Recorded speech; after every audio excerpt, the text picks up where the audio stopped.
Mike, see you. Brackley coming up on Saturday.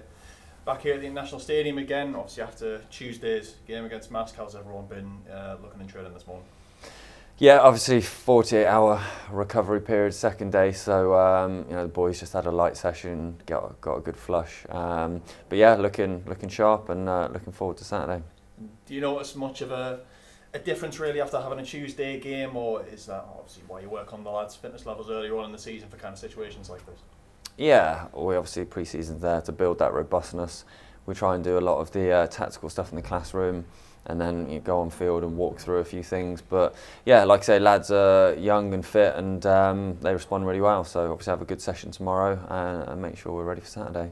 And Brackley coming up this weekend, right up there this season as they generally are every year. But what kind of test are you expecting from them?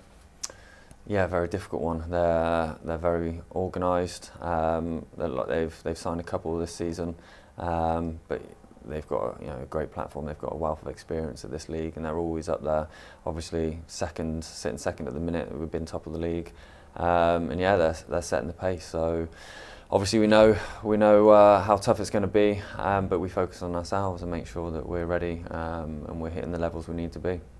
Do you use sort of playing against teams who are, I suppose, contenders for the title and are up around the places that you want to be as a sort of barometer in terms of your progress, or do you not really compare yourselves to other teams too much, really? No, we don't really compare ourselves to anyone.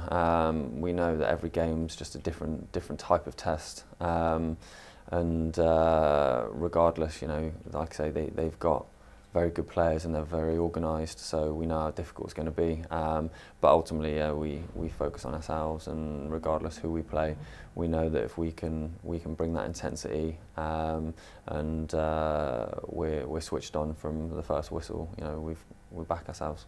And in terms of team news, is there anyone carrying any sort of knocks off midweek, or is it the same phases who are going to be missing on Saturday? No, yeah, we're still obviously. Danny and Luca are still a little bit away. Forbes, he's been training well. Obviously Jack got a few minutes, which was really good. He's fully fit, but we still need to get him a few more minutes to get him up to the match pace. But no, like I say, other than that, everyone's well and healthy. Obviously, you touched on Jack coming on for a few minutes there, and Forbes as well. He's been in training recently, as you mentioned there. Is it important to kind of treat them a bit carefully, given it's a while, I suppose, since they played competitive football? Yeah, they've both had their spells out. With Jack, he's just been very, very unfortunate, and I feel like we need to get him as many minutes as possible.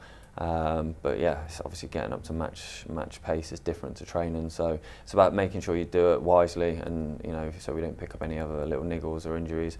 But he'll be up to speed very soon. And how much of a positive is it having those two and potentially others kind of coming back into the fold? And obviously you've been doing well with the squad you've got at the minute, although not huge in numbers, especially when you've got Tuesday Saturday game this week and then another Tuesday Saturday double away next week as well. Yeah, it is important. Yeah, like I say, we want as many bodies fit as possible. But yeah, there's some big players that have been injured and missed out, and ultimately the lads that have come in have done very well. So it's very competitive, regardless of how small our squad is. But yeah, we obviously welcome back the boys because it gives us those options. And Saturday, Tuesday, it does take its toll.